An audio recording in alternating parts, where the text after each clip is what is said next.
Okay, we're going to be beginning soon. So, my name is Jacob Kea. I'm a member of Platypus and the chapter head here at UIC. We're an organization that focuses on the history of the left for the possibility of a reconstitution of it in the near future. So today we are having a teach-in on the Fanon and Sartre dialogues of the 1940s and 50s. And I won't say much more, but I'll introduce our speaker here, Spencer Leonard. Thanks.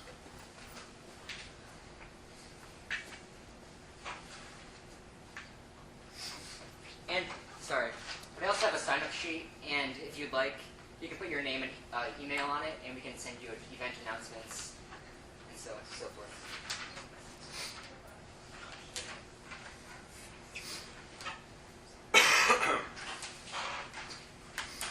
So I have a brief presentation, which should take maybe 20, 25 minutes to get through. It comes largely out of teaching Frantz Fanon's Black Skin, White Masks from 1952. You can't hear me? Yeah, sorry. From 1952. And the growing conviction that I had in teaching that text that this bears small resemblance to the Fanon, who's still widely celebrated and was a kind of seminal figure for the New Left, the author of The Wretched of the Earth, a book that bore a preface, a very famous preface, by Jean-Paul Sartre, published in 1960.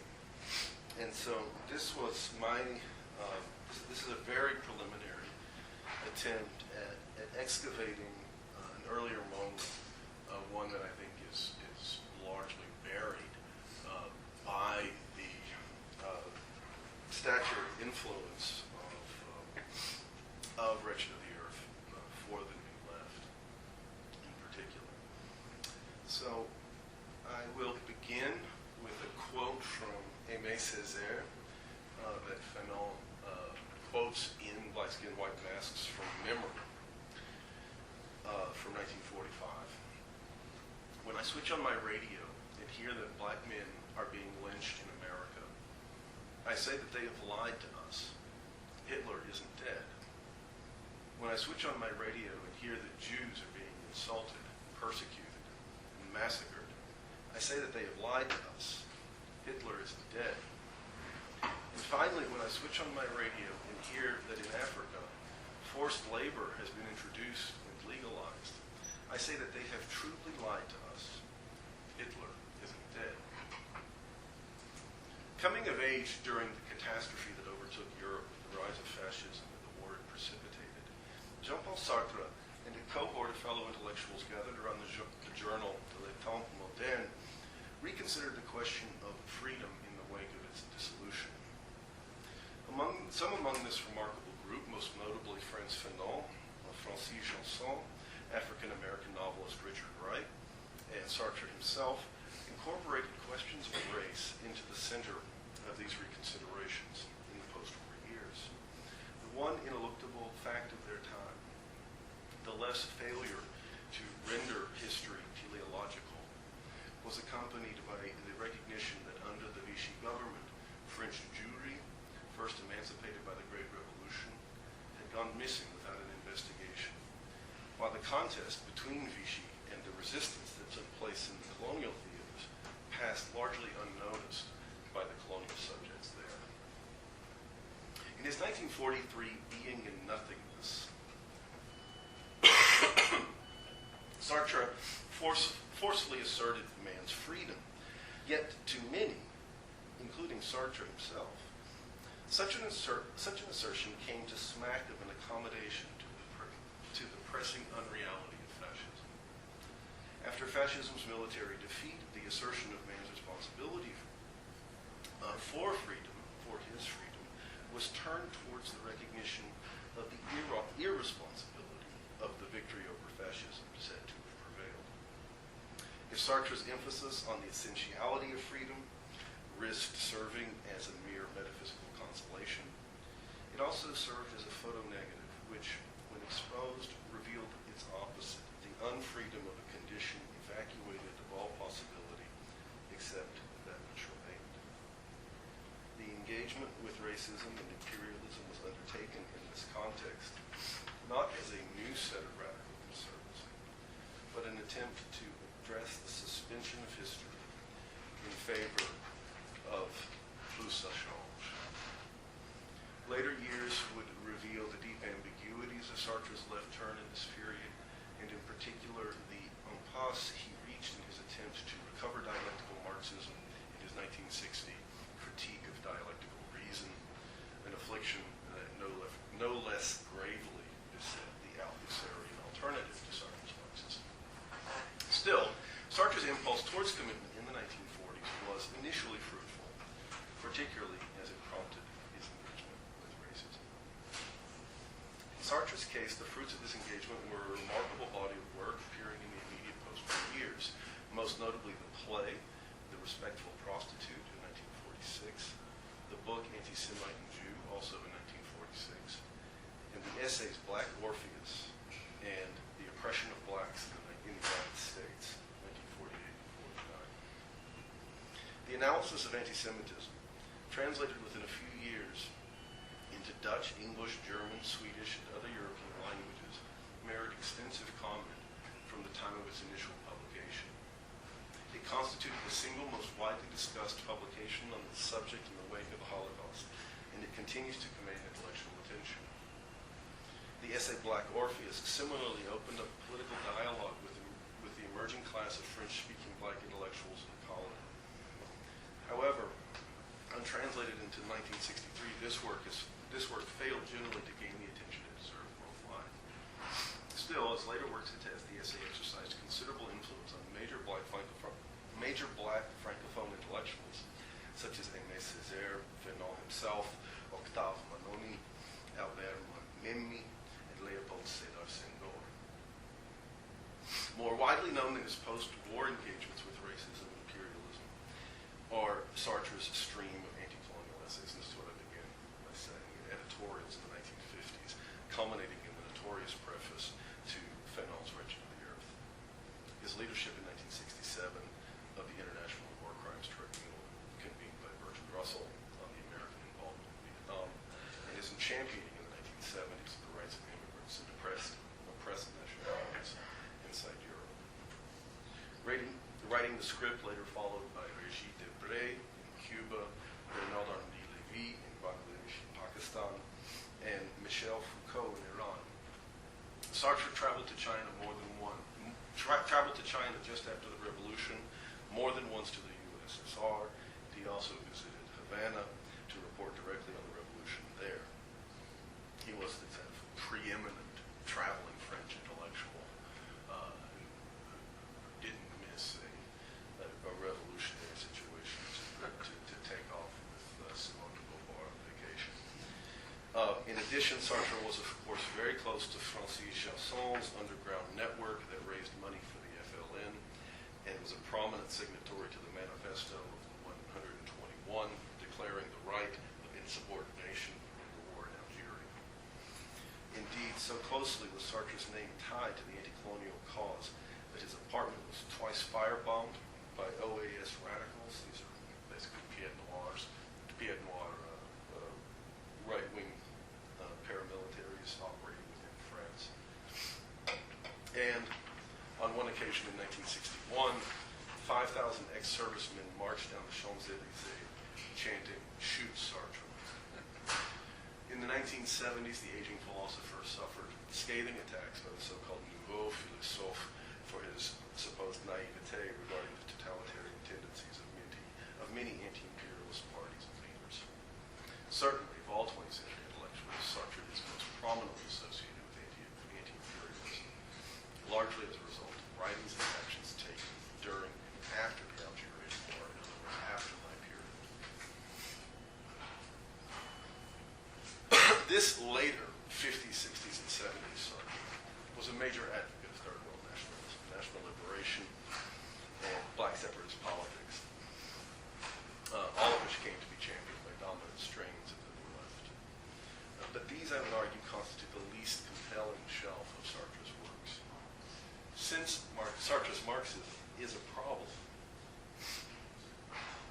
Sartre's Marxism is a problem, but his pre-Marxian explorations of racism and imperialism retain a certain salience, precisely because they were formative in his brief attempt in the 1940s to interrogate and remake Marxist critical theory, rather than simply adopt Marxism. Sartre came of age in the late 1920s, in which, for intellectuals passively shaped by the left, the colonial question figured prominently. Sartre's lifelong lover, Simone de Beauvoir, records the following of her and Sartre's sensibilities in the late 20s. Our attitude was characteristic of that general euphoria affecting the French left during the autumn of 1929. Peace seemed finally assured. The expansion of the German Nazi Party was a French phenomenon. It wouldn't be long before colonialism folded up. Gandhi's campaign in India and the communist agitation in French Indochina were proof enough of that. Moreover, the whole capitalist world was at that time being shaken by a crisis of the utmost gravity, and this encouraged the assumption that capitalism as such had had its day. We felt that we were living in that golden age, which for us constituted the secret truth of history, and the revelation of which remained history's final and exclusive object. For Sartre and de Beauvoir in 1929, the rotten compromises, reinforced petty despotisms, and subversion of aspirations involved in decolonization were still to come. And for the time at least, they remained convinced that the tasks of their time were at hand for being undertaken. Upon the conclusion of the war, Sartre and the man whom he effectively appointed editor and political leader of L'État moderne, Maurice Merleau-Ponty, sensed that the post-fascist world demanded more than strident anti-fascism, but criticism of the failed Marxian left. Thus, in the same period Sartre first addressed race and racism, Merleau-Ponty turned to sustained, if ultimately inadequate, discussion of Marxism.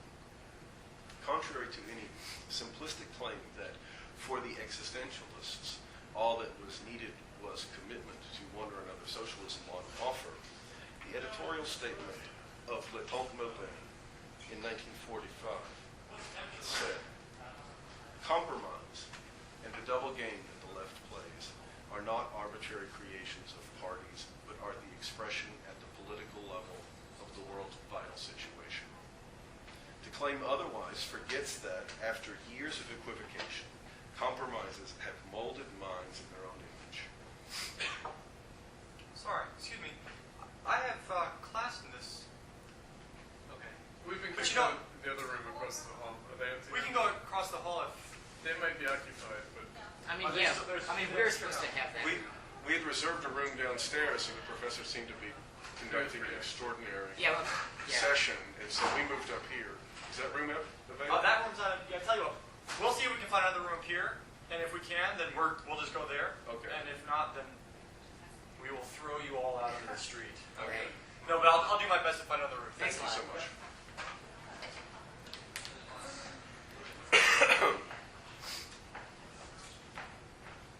So, to claim otherwise, to claim that the world's vital situation isn't the creation of the double game that the left plays in its compromises, forgets that after years of equivocation, compromises have molded minds in their own image, and that they've acquired a certain weight of their own, and that no purely mental conversion, no attempt at knowledge, explanation, or propaganda seems enough to dissolve them. Men are to a great extent mystified by their own compromises. That is, they stop feeling that they are compromises. We said that the class struggle is masked. This does not mean that it continues unchangingly along the lines laid down in Marxism's classical works and is simply veiled by words. Marx thought that the class struggle could not bring about revolution as long as it was unaware of what it was. He also thought that no predetermined process makes such awareness inevitable. And he feared, for want of understanding its own history, the world may rot dissolve into barbarism. It may be that we've reached this very point.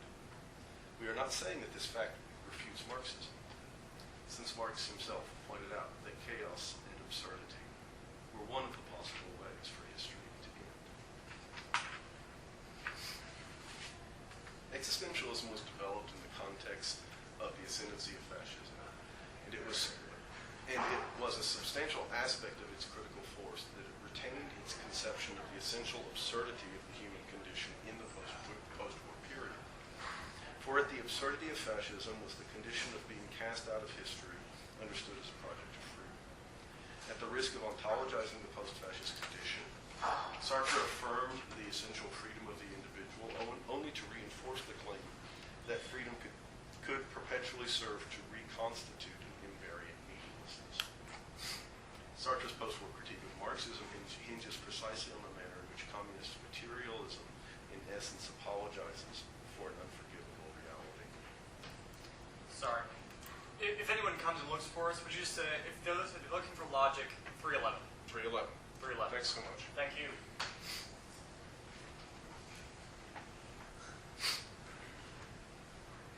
The Communist Party not only requires a liquidation of its members' subjectivity, Sartre argues it is sunk in crypto-positivist celebration of the accomplished fact. The project of Sartre, Merleau-Ponty, and the others around l'état moderne in these early post-war years was not to reassert the dignity of human freedom, which, as he came to recognize ever more forcefully, could only prove ideological in the face of the dystopian assertion of human fate, that they looking for... Yes, thank you.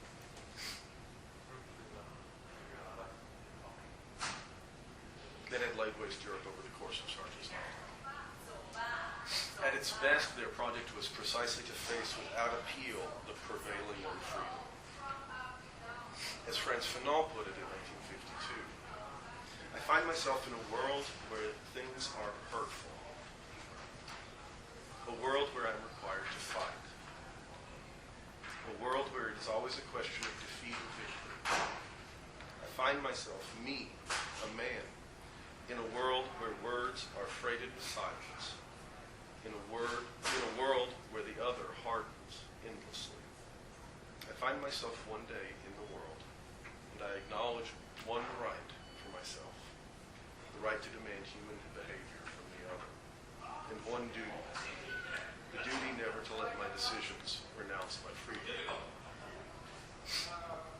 Already in 1945, with the publication of a major essay, Anti-Semitism, Jean-Paul Sartre demanded that the situation be faced whereby the future had become a thing of the past. This he followed the following year with a book-length expansion of the subject, Anti-Semite and Jew, or more literally translated, Reflections on the Jewish Question. Here again, the theme was the ubiquity of unfreedom. The portrait of the anti-Semite stands at the book's center.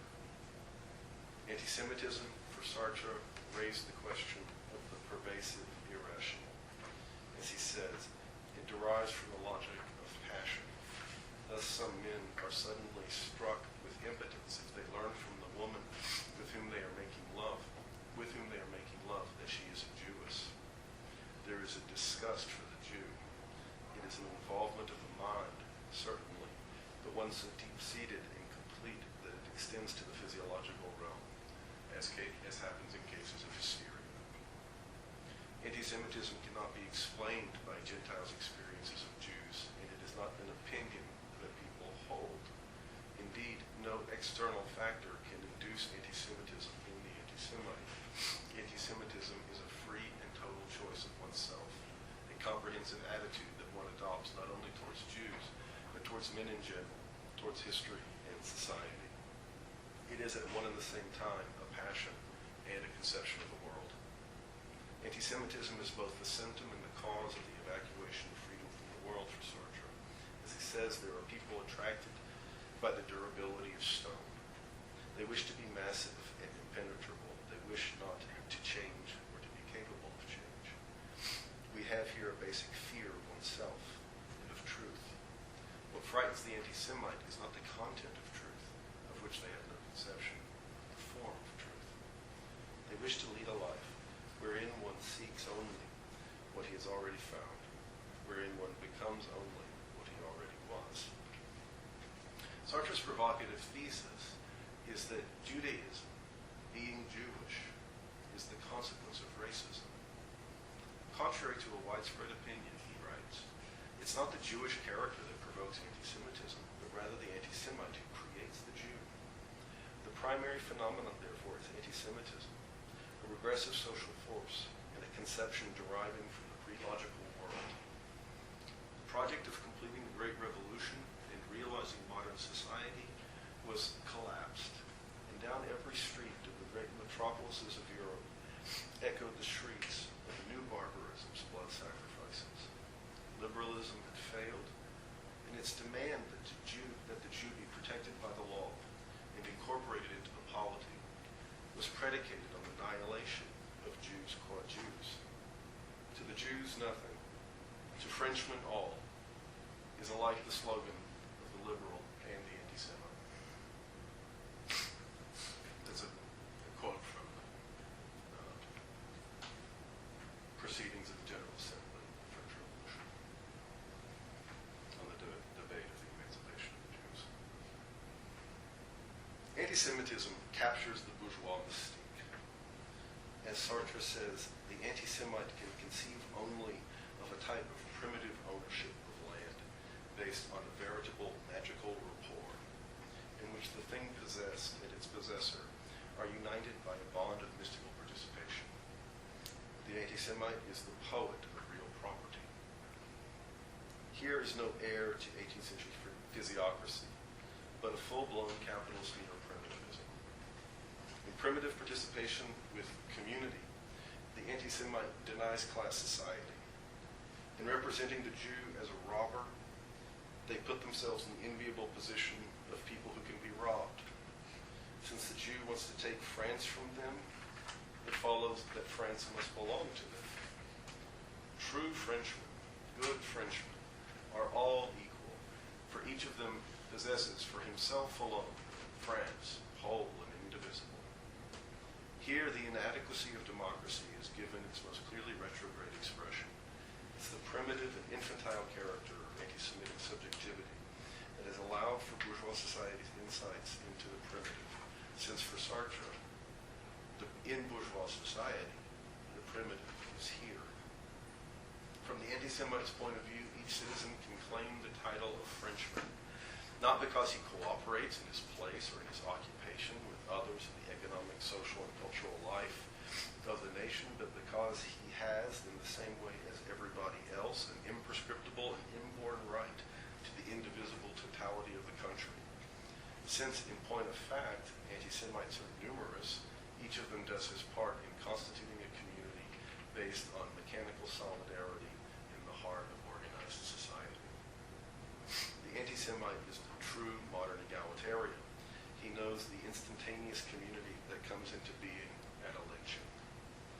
Dissolving himself into the whole, he wishes nothing so much as to be swept up into the collective torrent. As Sartre remarks, he has the atmosphere of the pogrom in mind when he declares the union of all Frenchmen. Yet, fleeting as is community in the atomized and bureaucratic world, it is palpable. For the anti-Semite, there is a real France, with a government real but diffused, and without special organs, and an abstract France, official, Jew-ridden, against which it is proper to rebel. While in many respects Frantz Fanon's black-skinned white mask derives straight from Sartre's anti-Semite and Jew, and indeed at times Fanon writes as if his was intended as something of a companion volume to the French philosopher's essay. In other respects, it hovers almost outside of time, or rather in the eternal duration of modern barbarity. That is, the text dates from the time of bourgeois society, a society that has become ossified in a predetermined mold, stifling development, progress, or discovery, a closed society, where it's not good to be alive, where the air is rotten, and ideas and people are putrefying. In this time outside of time, racism extends into pain. Time outside of time, racism extends into and structures from within an endemic and ubiquitous psychopathology. White society, the only society there is for Fanon, is no mere aggregate of institutions, norms, and practices, but a phantasmagoric field of phobias, repetition compulsions, and hallucinations. As he writes, Jews are feared because of their potential to appropriate. They are everywhere. The banks, stock exchanges, and the government are infested with them. They control everything. As for the Negroes, they are sexually promiscuous. Not surprising, running around like that in the bush. Apparently, they fornicate just about everywhere at all times. They're sexual beasts. This society is not simply confused. It's not simply prey to ignorance or misled by the spokespeople of the establishment. Rather, anti-Semitism and negrophobia rot the bodies and warp the desires of modern men and women. As Fanon writes, racism is located at an instinctual, biological level, so that the black man must be castrated and the Jew exterminated, the one a criminal, the other an exploiter. While the symptomatic expression varies, Fanon insists racism is not simply a rubric under which fall various forms of prejudice. Rather, racism is one and indivisible, though it takes anti-black and anti-Semitic forms. All forms of exploitation are alike, he writes. They all seek to justify their existence by citing some biblical decree. I love the sense of the Bible in that phrase. By citing some biblical decree, all forms of exploitation are identical, since they apply to the same object, man. If we ignore this, we close our eyes to the fundamentally important problem of restoring man to his rightful place. For Sartre, the authentic response to anti-Semitism was, first of all, something that the Jewish individual had to negotiate. Indeed, Sartre deemed inauthentic the Jewish commitment to the project of modernity and insisted instead on kind of an assertion of Jewish identity. He said you could either be a French Jew or you could be a Zionist. That would be authentic. By contrast, for Fanon, and this I think is his real development beyond Sartre, the individual in some critical sense could not address racism either authentically or inauthentically. As he writes, the true disalienation of the black man implies a brutal awareness of the social and economic realities. And yet, in characteristic fashion, Fanon continues. The black man must wage the struggle on two levels.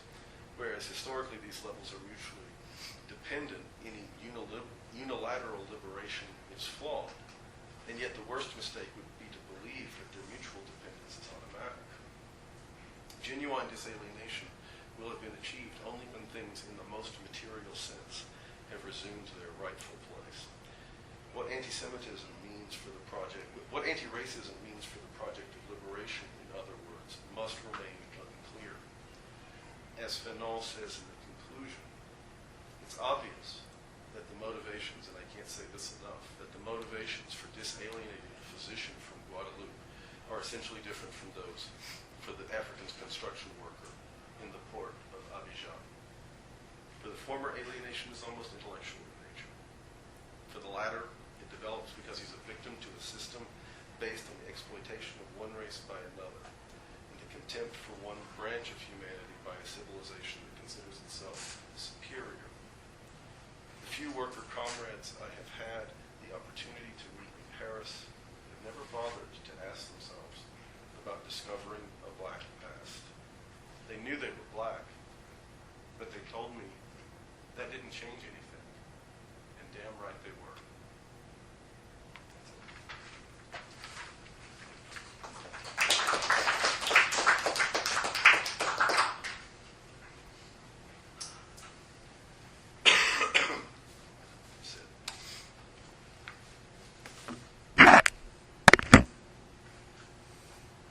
So I guess we now would just like to open the floor up to questions that folks might have.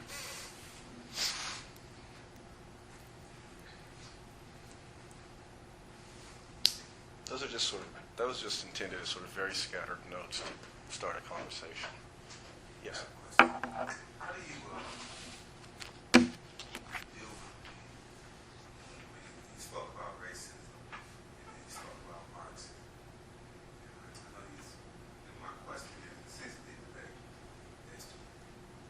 which will solve the problem, anti-racism or Marxism, eliminate the problem.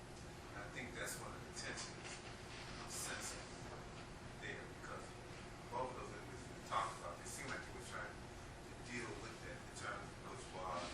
So what I'm trying to figure out is just personally is how do you deal with that kind of dichotomy, that type of thing? Marxism eliminate racism, or is Marxism can that be a form of racism? Well, I mean, one of the things that I was trying to emphasize is that, in a sense, that question only arises after Marxism failed. In that I don't think that Fanon or Sartre believe that their analyses of racism are filling a gap that is inherited on the left. I don't think it's that simple. I think that, they both make gestures towards the fact that there's not going to be any end to racism in bourgeois society. But, this is why I love the way that Fanon describes bourgeois society, is that he treats it as having no history anymore, that it's just any society in which freedom has been extinguished. And that's, in a sense, I think, an explicit... It's only true after bourgeois society has failed to realize itself. So what I was trying to emphasize is not... obviously, in other words, both of these men, I think, are committed to the reconstitution of Marxism, and neither of them believe that there needs to be a kind of separate anti-racist politics. Particularly Fanon, I think, is clearer about that. I think Sartre is kind of hamstrung between his commitment to rendering the reconstitution of French liberalism viable, and which he thinks sort of semi-possible, and engagement with the left, or a project of reconstituting the left. Whereas for Fanon, I think that he's very clear on the one hand that as a psychoanalyst that racism has to be addressed by psychoanalysis, but that psychoanalysis doesn't have the tools to deal with it, that it can only be dealt with at the level of, as he puts it can only be dealt with at the most material level. So I think that, they wouldn't really see anti-racist politics and Marxist politics as really opposed to one another. They're just, I guess Fanon's not really sure what anti-racist politics would mean. That's why that's why I conclude with this section where he says, for the majority of black people who suffer racism, he describes they're being exploited by racism. It's not just that they're exploited in class terms. They are exploited in a racist way. Nevertheless, they don't engage in discovering a black past, by which I take it to mean that he thinks that that they're not engaged in, for instance, a black nationalist politics, and that this isn't a result of a lack of consciousness. They know that they're black, but for them that doesn't change anything. In other words, racism is, in a sense, a problem for them in their own political organization. It's a problem, so to speak, for the working class. I have one more question. I'm sorry. Mm-hmm. It's kind of sad. I teach a course on gangs for Northeastern Illinois University. Mm-hmm. And a lot of the professor he teaches one too. But one of the themes is that many of the members of gangs come from the black class. Mm-hmm. And not so much the working class or middle class,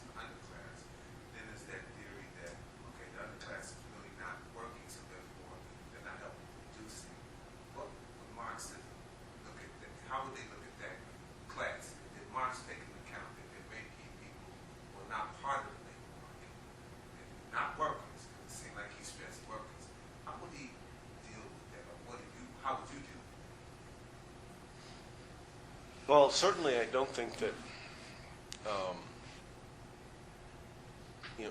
Marxism is not, it's not directly addressed, in a sense, to the question of social suffering. It's not just a matter of the people who are most screwed in society. That's not, the working class isn't like, that's not the kind of category that it is. I think that, and I'm sure that other people in here have better ideas about this, but that there is a question of the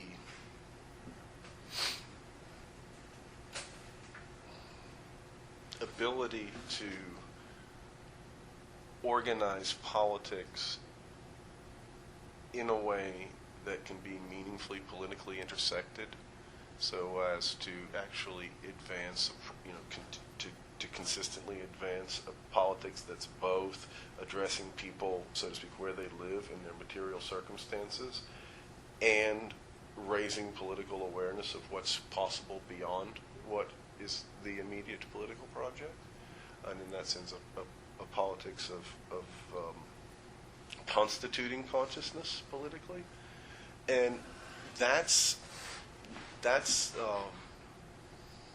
not something that I think can be developed out of, say, community organizing. I think that your question is rather different. In other words, not negative but positive. In other words, the working class is not defined by suffering, but you were talking about it in terms of the working class as like a, the producers, right? And so in that sort of positive sense, I mean, the interesting thing about the pre-World War II and post-World War II scenario, and this would have been true for a place like France, but also in the United States, is that the radical kind of unionism and working class like organizing that went on in the 30s was involved in organizing the unemployed. In other words, in the context of the Great Depression. And so in fact, it would have been understood as a precondition for the ability to organize workers, to organize the unemployed as workers, right? And the post-war situation is quite different because, of course, the war changes that. There isn't the unemployed in the way that there was in the 30s. And sort of ineluctably in the post-war environment, the workers' movement becomes identified with the unions, right, who are the employed people, whereas that wasn't the case in the 30s. In other words, the sort of immediate political background for both, much more, in a sense, for Sartre than for Fanon. Fanon's a little bit younger. But that kind of experience, that to organize the workers doesn't mean you have a job, right? But essentially potential workers. And of course that's complicated by, and I think that Marx does register this, it's complicated by the fact, and this is something he observed already in the 19th century, about a place like France, what he calls like the Lazarus layers of the working class. In other words, not just the sort of unemployed sort of contingently, but the sort of permanently unemployed.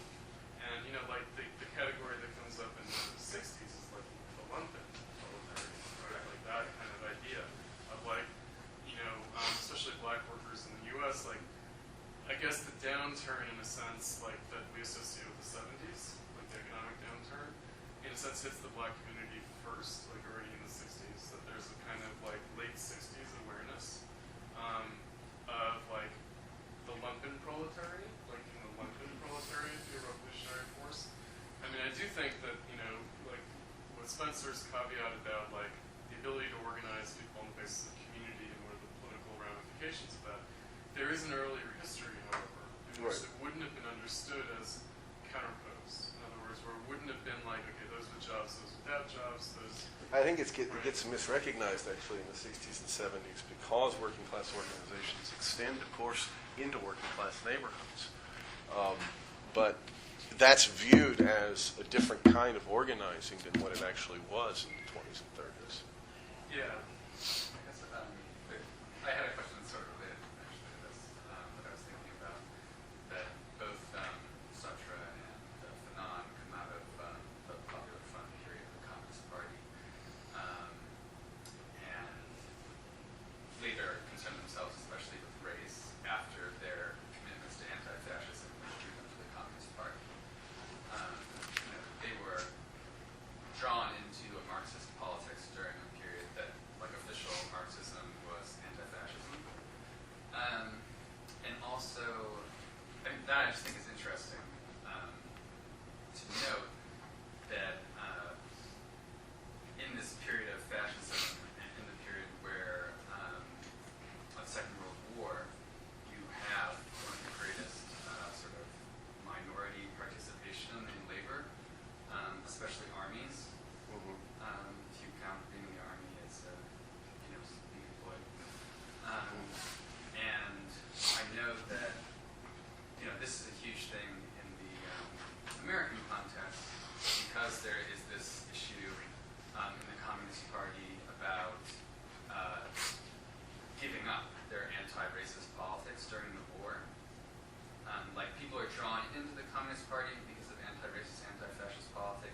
after the war. But what I was going to say is that during the war, here in the American context at least, and I think this relates, there might be similar things in France, there is, as the war ends, a labor upsurge, and there's a lot of strikes that are of a very conservative nature that are racialized. There's a lot of strikes that are about getting rid of the black workforce from the unions. In order to accommodate the troops coming back. Yeah, so as troops are coming back, there's a lot of racial tension at the end of the war, at least in America, that's over job placement. And there were like ideas that there would be like a depression, like again, immediately after the war, so forth.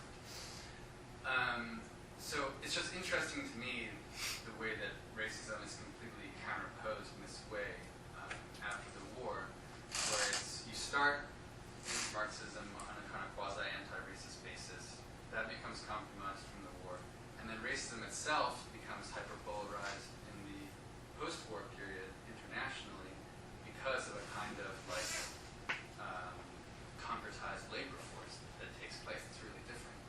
And so I do think these two readings are very interesting, the way that they're dealing with like really specifically post-war racism, and how someone should deal with that.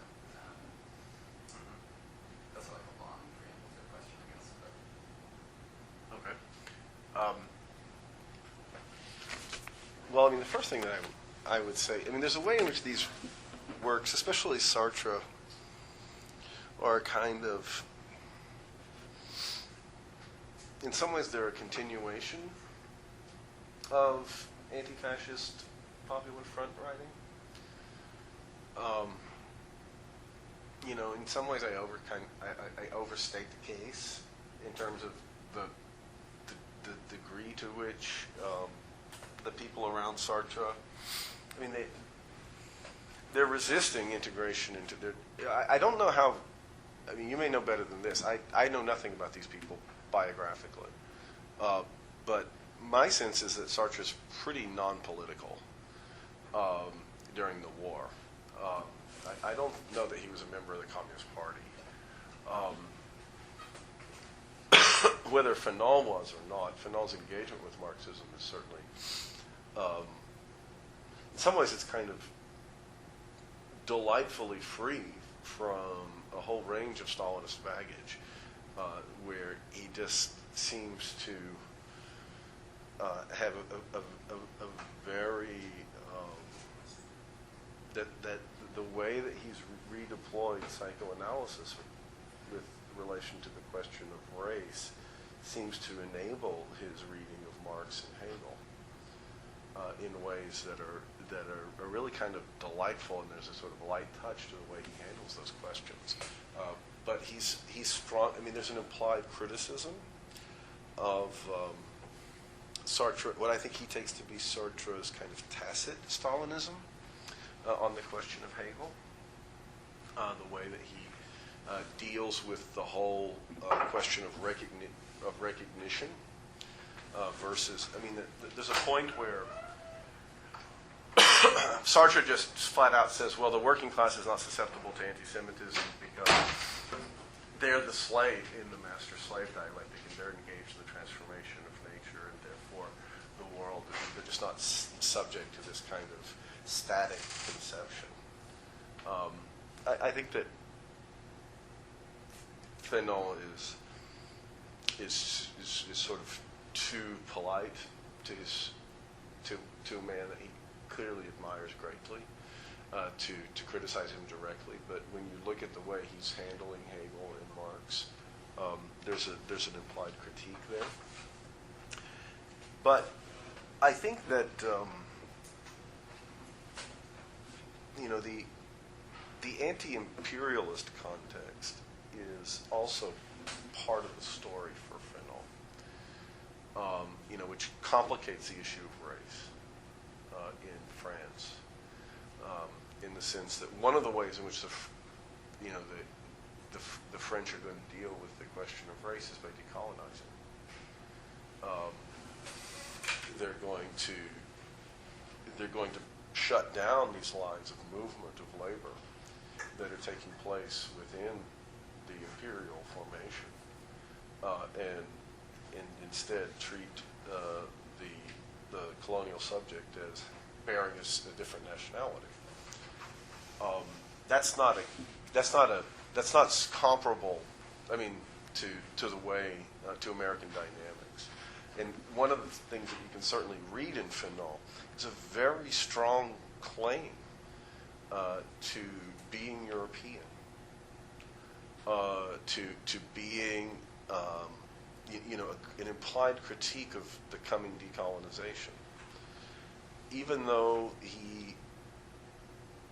he's very sympathetic to the war that started in Indochina, to the attempt of the French to reassert imperialism, he doesn't see it, and he doesn't necessarily speak of it in terms of the Viet Minh's attempt to decolonize, to gain independence.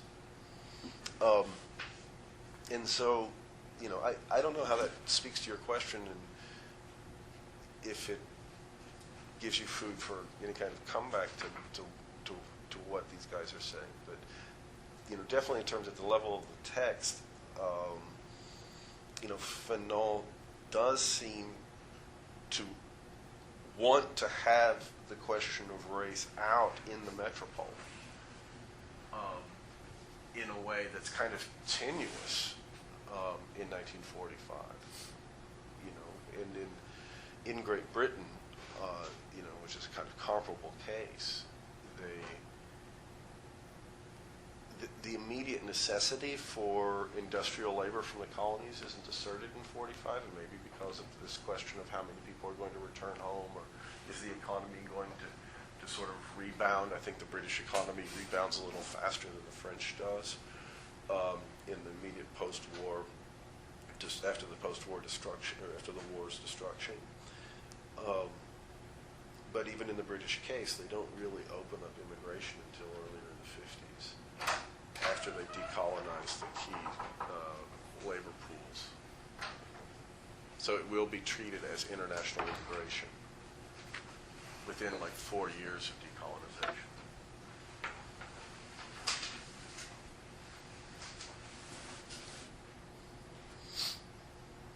I don't know what this would add to some ways Ian's question and your response to it, but one of the things that, going into the anti-racism of the CP, at least in the United States, going into the war, was, in some ways split between, both exemplified by something like the Scottsboro case and something like the Black Belt thesis.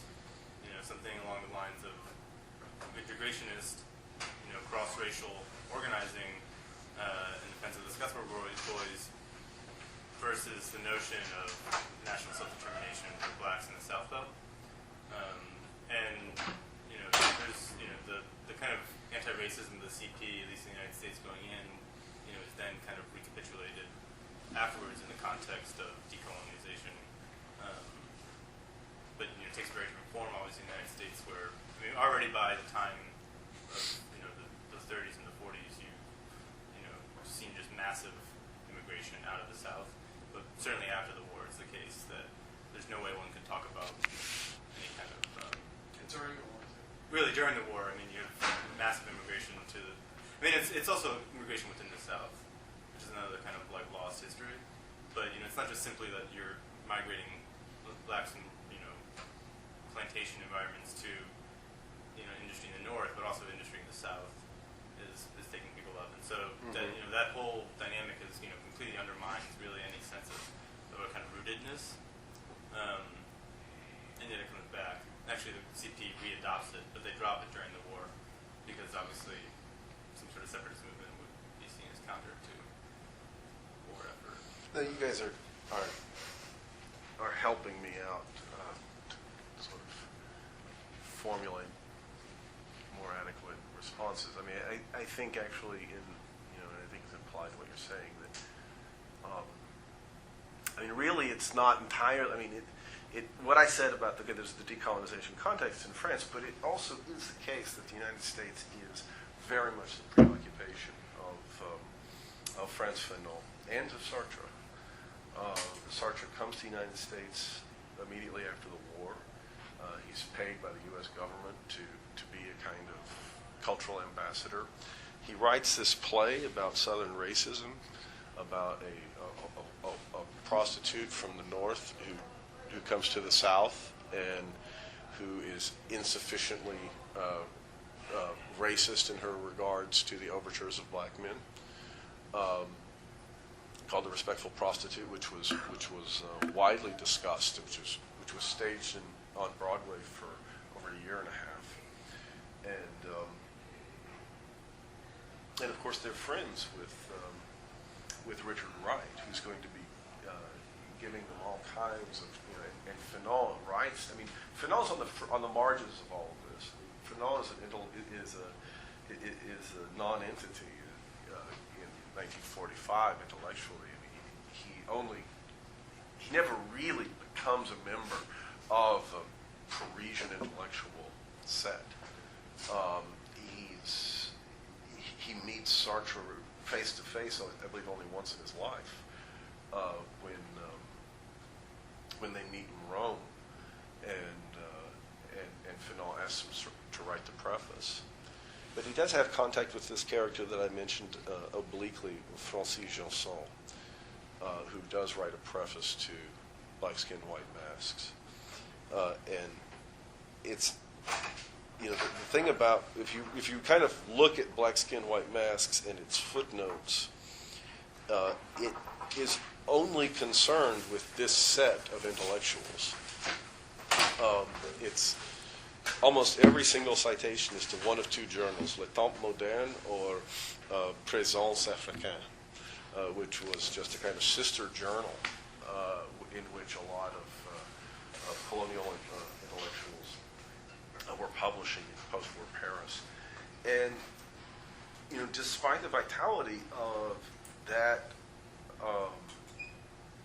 intellectual scene and of the negritude, poets and intellectuals, they all look to the United States, throughout Chester Himes, If He Hollers, Let Him Go, Richard Wright's Native Son, and I'm trying to think, in Langston Hughes's poetry, are continually discussed by Fanon. And Fanon writes a letter to Richard Wright, having never met him. He writes it in English, and he tells Richard Wright that he's taught himself English in order to read Richard Wright's works that haven't been translated into French.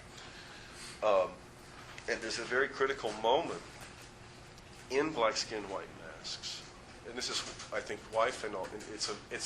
It's a moment that's completely out of step with the kind of demonization of America that's emerging in kind of Soviet-sponsored Marxist circles by the early 50s in response to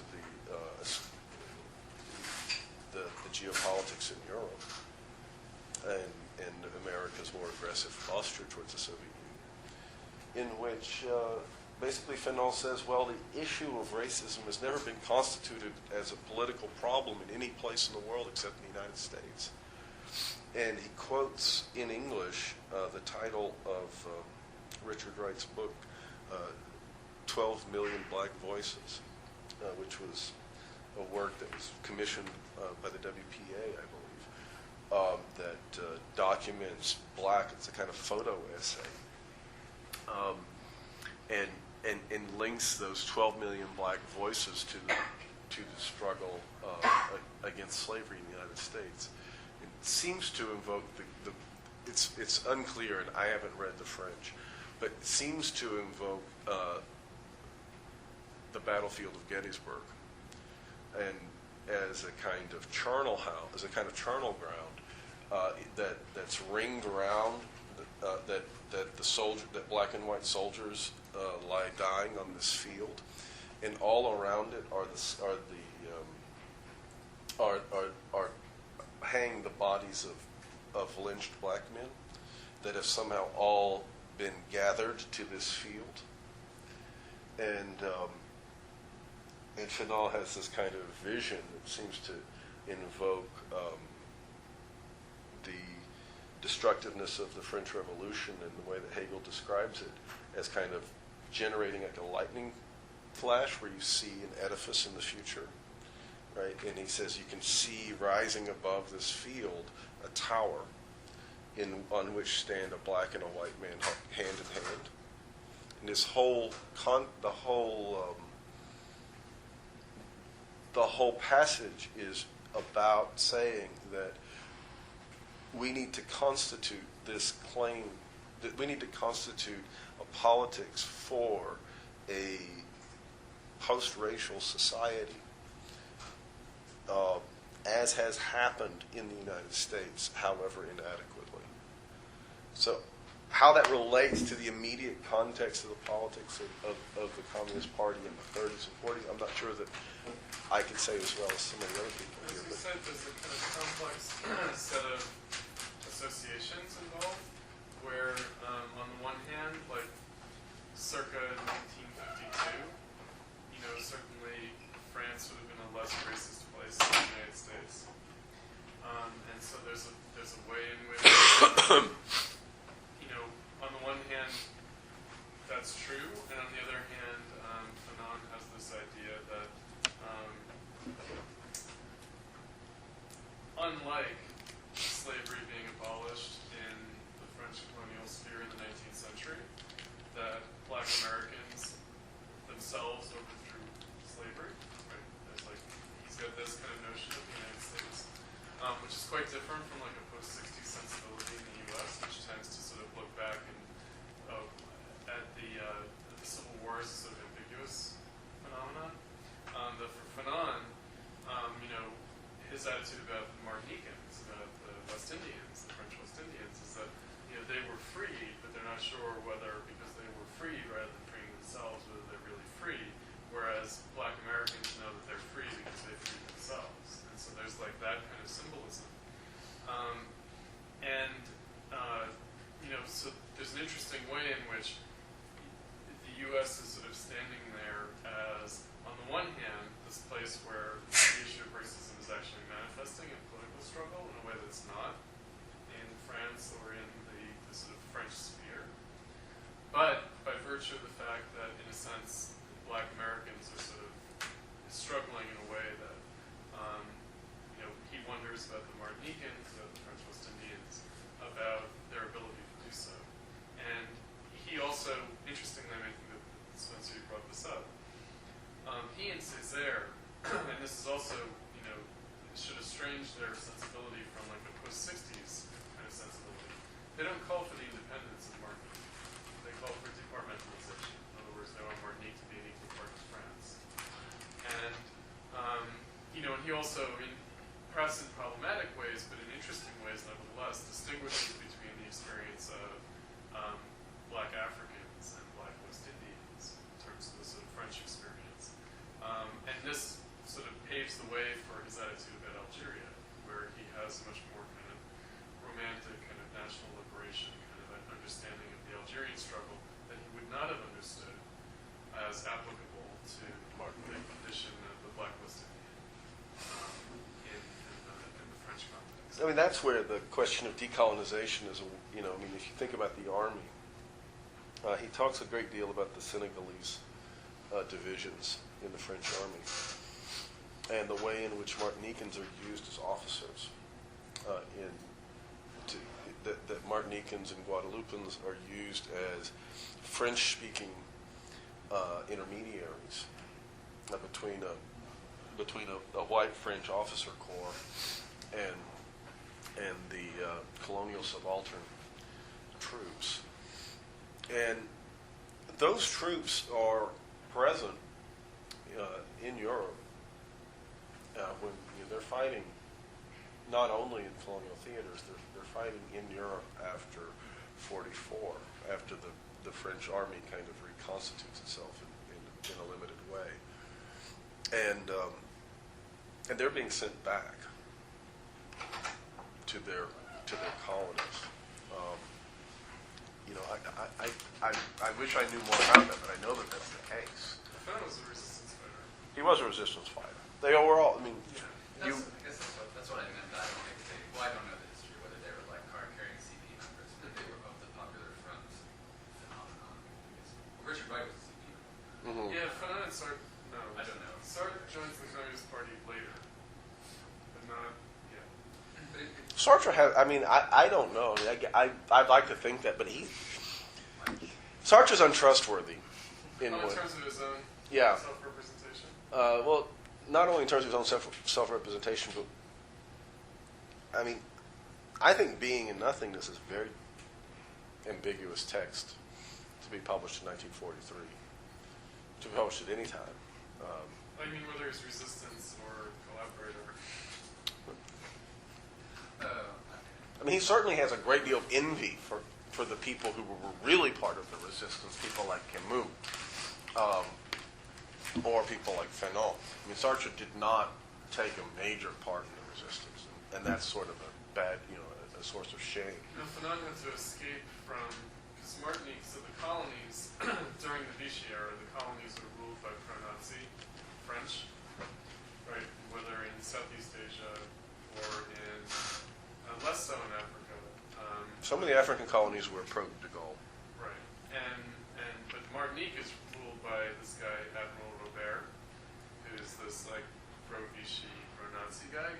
And so, the Fanon and, his friends, they have to escape Martinique on, little boats or whatever to go to France to join the resistance during the war. And, it's kind of remarkable. Actually, Isn't that a question back here? No, I was just going to say with Sartre, too, his relationship to the communist part of the resistance was complicated by his relationship with his best friend Paul, who was vilified by the CP at that time, even though he had been a long-term Communist Party member and wrote the Stalin Pact, and then died in fighting against the German invasion. But for many years, he was considered, a non-person, kind of the lowest kind of traitor, because he wrote over Hitler and so on.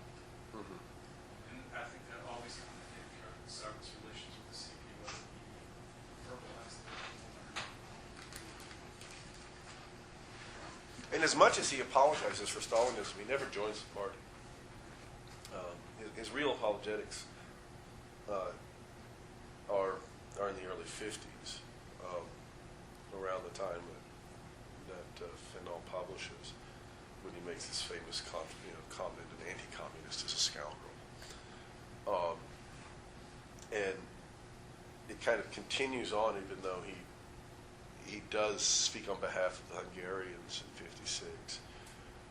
Continues on through, and he has contacts with dissident intellectuals in the East. It's a very complicated relationship. He conducts a correspondence with Kolakowski after 56. And never quite seems to find a very definite home on the left until the most unfortunate of all possible politics in the early 70s, when he takes over the editorship of some pretty vulgar third worldist Maoist organs in Paris. His kind of late politics in the 70s is, I think, kind of sad. that's going to maybe partially shift the topic, but of course the other big thing that happens after the end of the war is in Israel. And the 48 war and all of that stuff. And I read for the first time his text on the Jewish question today, and it seems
I don't know if you could maybe change the subject a little bit, but comment on this, because that's very much a European question. It's less of an American question, or at least the way I see it.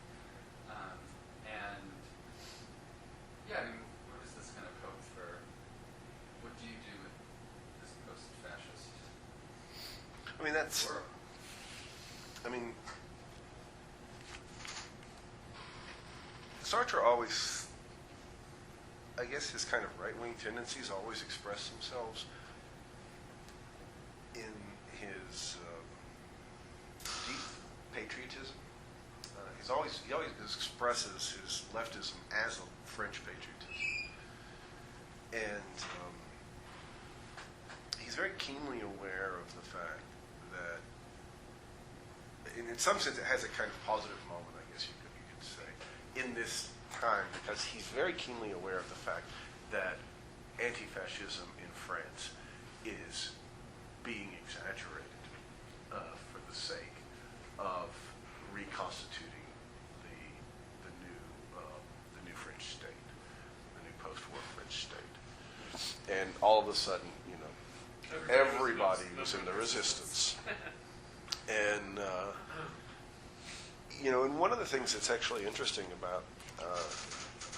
about Sartre's, about that text, and if you read it today, you kind of get that sense, is that you really feel that Sartre lived a pretty routine life during the war. That he saw people. Merleau-Ponty, when he writes in 45, he actually talks about, basically going to work and seeing the Jews being rounded up in a particular square, and that people were just walking by. And he talks about he talks about certain children that he saw there and whether they'll ever come back. And with Sartre, too, you feel like that there's this kind of breaking of the silence now that the Vichy government has collapsed, where he said he doesn't know the full scale of the Holocaust. He does know what you're talking about, which is that the anti-Semitism that was given a certain vent in the Vichy years was not defeated in the course of the liberation of France. And but what he doesn't know is that there aren't going to be many Jews to come back. Especially the first essay in the book, the famous Portrait of an Anti-Semite, which is where I drew most of the quotations from. That's actually written in 44. And there he doesn't have any idea, I don't think. He knows that there's been murder. He knows that people are being exterminated. But he doesn't know the extent of it. It's just an amazing part of the book that I don't know if it's not quite the conclusion, it's the end where he says, it's like, we must make a revolution for the Jews so that Also. they don't have to be Jews. Which I liked. It's like he's saying, because this whole thesis about the Jew is created by the anti-Semite. And so we must make a revolution so that the Jew doesn't have to construct himself as Jew in this fascist world that he lives in. That's why nobody likes this fascinating book. way that he's connecting. Everybody hates this book because this is what he says. They say crazy. The criticism of Sartre is Sartre never studied Judaism. Sartre didn't understand, because he also says things like, well, the Jews don't have any history. They just have a catalog of suffering. By which he means that there isn't a Jewish society. Right? Now, of course, what he's assuming there is that there had been a French society that goes way back. That they're not a nation in the modern European sense. I think it's true what he's saying that the European Judaism doesn't have history in a certain sense. The problem is that he does collapse. He does have this sense that other European nations have some kind of authentic roots in the remote past. But certainly the claim that anti-Semitism creates the European Jew is extremely difficult. In the Partisan Review, this book is, a review is written by Harold Rosenberg. And Sidney Hook also doesn't like this book. And of course, after the 60s, nobody likes it. I tried to teach a class on Fanon and Sartre and Celan and Césaire at the university. Just killed. I was like, yeah, I should have known my audience, the faculty. And that's what's wonderful about Fanon's appropriation of Sartre. It's because Fanon says not only is the Jew created by the anti-Semite, but that all of our conceptions of who we are rooted in deep psychopathologies that actually are not racist in a sense at their core. At their core, they're rooted in the limitations of the bourgeois family and of the experience of acculturation or socialization to bourgeois society, so that racism and identity are kind of secondary formations or symptomatic expressions of these underlying psychopathologies like abandonment complexes that he derives from reading Anna Freud. And this is why he says not only do I think that I'm black and that you're white because of racism, in other words, not only does the anti-Semite create the Jew, racism creates the black man. Right? And racism is one thing. And it's just the character, its expressions are, as I say, when he analyzes, why is anti-black racism about our anxiety about our own sexuality, about masculine sexuality? Why is the black man always the phallus? And why is any sex with a black man rape? Right, in this kind of psychological sense. He doesn't say that that's rooted in the racism. That's rooted in the sexual organization of the child, in a kind of endemic inability to negotiate socialization in bourgeois society. That's why he says that, in a sense, the black man is always somebody else. For him, right? And he talks about like the Martinican situation where, he reads the books, right? And it's like about the Africans. It's like, well, they're somebody else. Or, in terms of like kind of Creolism in Martinique, kind of like color gradation or something. That, the black man is always somebody else. Right? And that's also interesting. Because he's accounting for it as part of the libidinal symbolism of his own upbringing in a black family. Right? In other words, he has these sort of things like, his mother telling him, don't speak that way, don't sound like a nigger. Right? It's like that kind of thing. And, which makes it, really not about like decolonization at all. It's not about the colonial situation at all. It's about racism.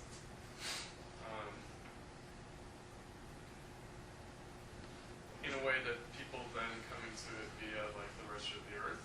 Oh, to deal with it at the level of a national question is a total capitulation to form, to take up the politics of decolonization.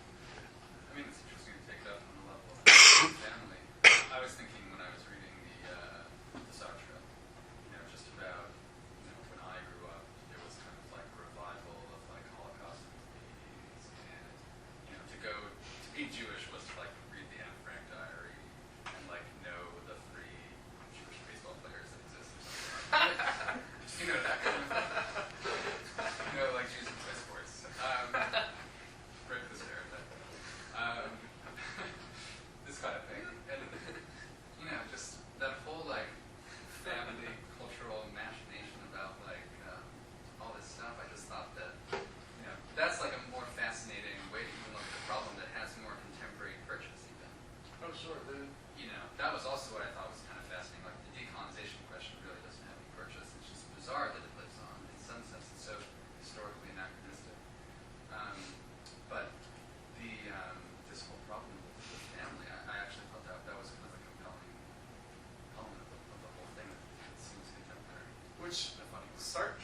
sort of like lays the groundwork for.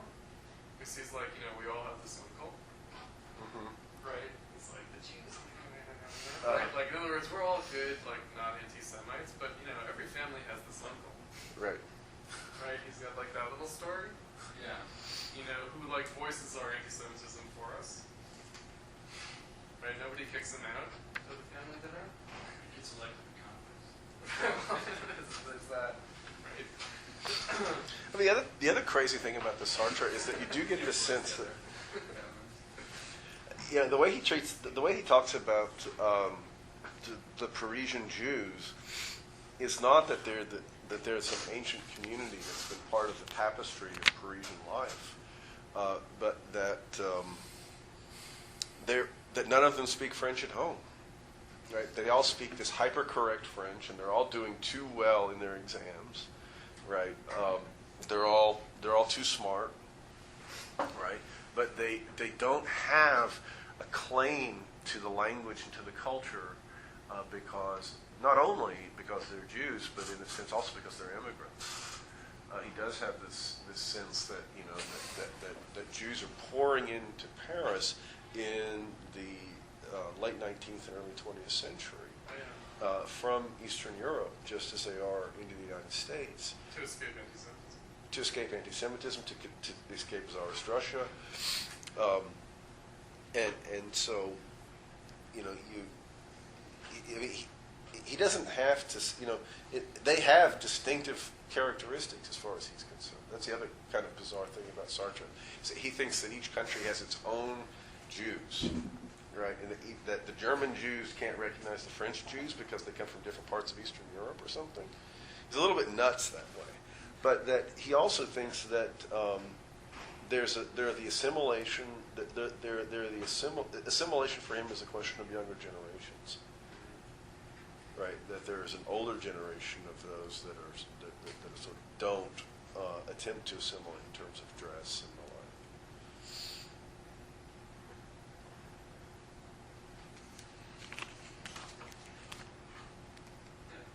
One of the things that this all puts me in mind to, it's the 40th anniversary of the publication of Albert Murray's book, The Americans. And I don't know if that book is still read very much, but it very much takes up those questions in American terms.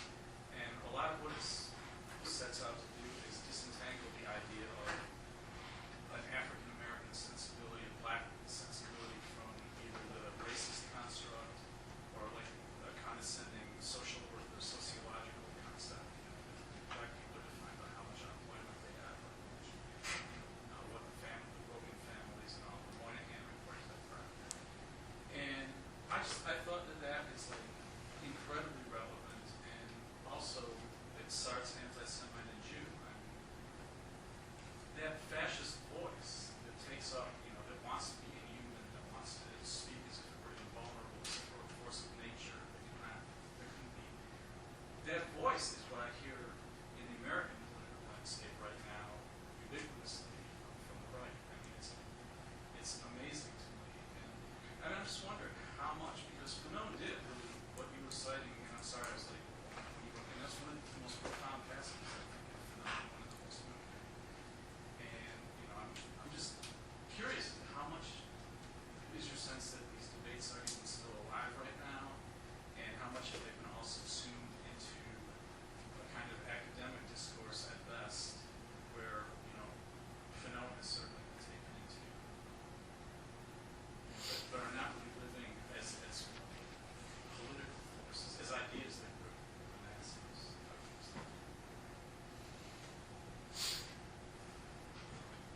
Well, in some sense, I mean, there are a couple of things. Like I say, I think that the same man wrote The Wretched of the Earth as wrote Black Skin, White Masks. I don't deny it.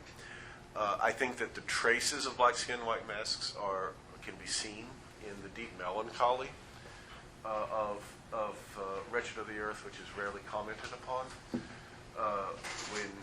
When he talks about the collapse of the left in Europe, it's a lament. It's not freeing him to engage in third worldist politics. I think that these texts, but I do think that this text cannot be read, so to speak, on its own. And black skin, white masks. And anti-Semite and Jew is also a problem. It has to be contained. This is exactly the way that the new edition treats this wretched introduction by Michael Walzer, which is that it updates it. Right? That you have to, that you can't. Yeah, the new edition. It came out. Oh, really? I didn't notice that. I never read the introduction. Yeah, it says, Michael Walzer's fine introduction will help current readers sift out what remains relevant from Sartre's work for considering the variants of anti-Semitism haunting the world today. You have to be told right away that it may not be relevant. Probably Capia, like the new introduction for the new edition of Black Skin, White Masks, probably does that too. I haven't read that introduction either. Like Kwame Anthony. Yeah, Sunit hated it. Yeah, right. And so, I think that one thing that you missed was Spencer's introduction to his talk, which I can kind of, share in this kind of spirit, which is our reconsideration of Fanon comes out of our teaching Fanon at the University of Chicago. And Fanon is on the syllabus, he's in the canon, but he's taught in order to be untaught, or he's taught in order to be defeated, right? He's taught to be repressed. In other words, people teach black skin, white masks, but they completely obscure it, or they don't know what to do with it. We've been in staff meeting after staff meeting with our colleagues teaching, and no one reads it in its own terms. They read it in terms of Wretched Europe. They just don't even see what's in front of them on the page. And, in terms of our generation, our introduction to people like Louis Baba comes out of a post-colonial sensibility, and who explicitly wrote and rewrote an essay, revised, republished 5 times. Yeah, that basically said that all the thesis statements in the book that we would take to be the black man is not any more than the white man, or the black man has only one future and it is white. He basically says we have to ignore all of that because those are just beatitudes, right? And we have to get to the book that is in a sense free of all of that, right? Because we know now in the 80s, right, that all of that was just sort of vain hope, right, and really cuts against the grain of his insights, of Fanon's insights, rather than seeing the kind of integral politics of it. And so, we came to teaching it after that reading of Fanon, sort of post-60s, postmodern, post-colonial reading of Fanon, had already started to age, had already started to sort of wane. And, we could, in a sense, pick up the book and just read it for what it was actually saying. And, but still, it's not the way it's usually taught. No, I'm writing another essay right now about the collapse of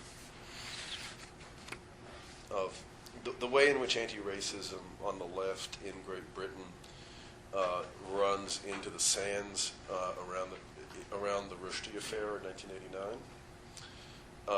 That in a lot of ways, the cadre that become the organizers that are essentially pro-Khomeiniite are coming out of the British left, and the way in which the 80s. SWP Britain. Mm-hmm. The SWP Britain. The SWP Britain.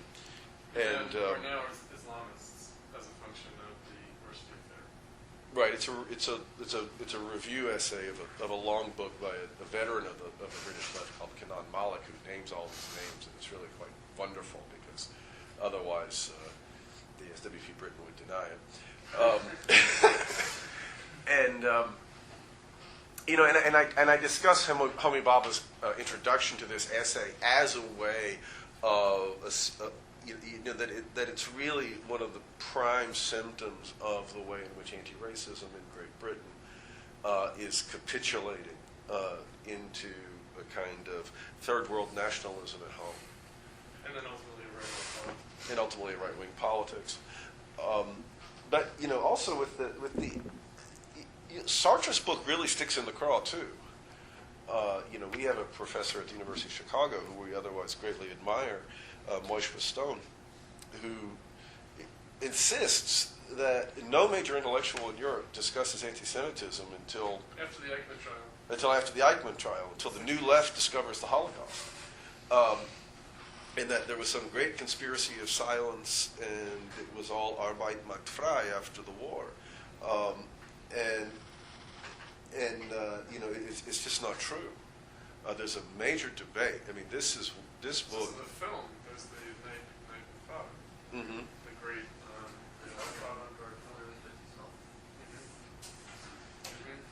Yeah, I mean, this is a publication as widely translated as any by the most prominent intellectual in the world, or increasingly becoming the most prominent intellectual in the world in 45, 46. And it's precisely because of the way in which it is a European book. It's about the project of assimilating Jews into a revolutionary Europe. Right? It was always a revolutionary project, and those stakes are completely registered by Sartre. That's what, negatively. I mean, I think that's why I tried to read the book in terms of these hallucinations and the way in which, for Sartre and Fanon, you can hear the drums beating. That it's about the tom-toms in his head, the negritude imagination he treats as a kind of, in some sense, a kind of horrible neo-primitivism that's at one level attractive and at another level deeply terrifying. Almost. He's beaten down by the tom-tom drums. Yeah. He does this Fanon does this phenomenological rendering of walking down the street in Paris and being seen by a child. It's I'm just beaten down by a million tom-toms. And Sartre makes reference to Aryan human sacrifice, to the return of Aryan human sacrifice in the post. That this is the kind of miasma of the post-war world.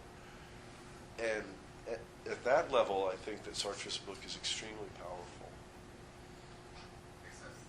Something I was just thinking about, and maybe I won't agree with what I'm going to say tomorrow, but it just came to my mind is the way that the whole the third world type problem manifests itself today as this kind of, particularly for immigration, it's is there a third world over on the other side of the tracks of my city, or something like that? Is there this enclave of poor immigrants who are bringing the third world into the metropole, this kind of thing, or the other kind of right-wing ideas where Robert's call it's 2020 or something that whites won't be mandatory in America.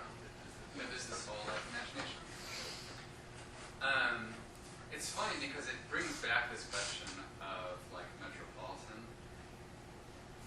racism in a funny way, where it's not a really a third world independence type problem. It's about third world somehow invading our space. That's the way it's posed in a lot of popular culture. Politics. The Moss controversy. The Moss controversy. It's just they're bringing their rap. They're the Cordovans. Yeah, I mean, I guess this kind of would speak to the gentleman in the back's comment. I mean, I guess I would say that the left bears a lot of responsibility for this. By posing it in these terms. By posing it in these terms.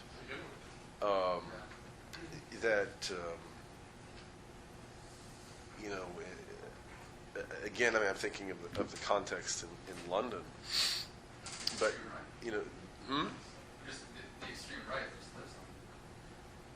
I mean, the left handed them all of this rhetoric in terms of saying we want to build a little Bangladesh in London. That what we want are what we want is a racially segregated city where housing. I mean, they actually in London. I mean, it's never it's never explicitly the case in the United States. It is the case that, that the big housing and urban development developments of the 70s and 80s were all black. But it wasn't explicitly intended to be that. What in London they call housing estates were designated to be Bengali, not only like Pakistani, but Bengali, West Pakistani, and so forth. And the street signs, the most famous of all in Brick Lane in London, the street signs are in Bangla. Right, so, which at some levels unobjectionable, but on another level, what the politics behind that was, and it took place largely in the municipal politics of London in the 80s under Labor Party politics at the level of metropolitan governance under Thatcher, and then Thatcher realized what a wonderful thing this was, that this was really the way to deal, and drew a lot from the initiatives of these metropolitan councils. Should we wind up?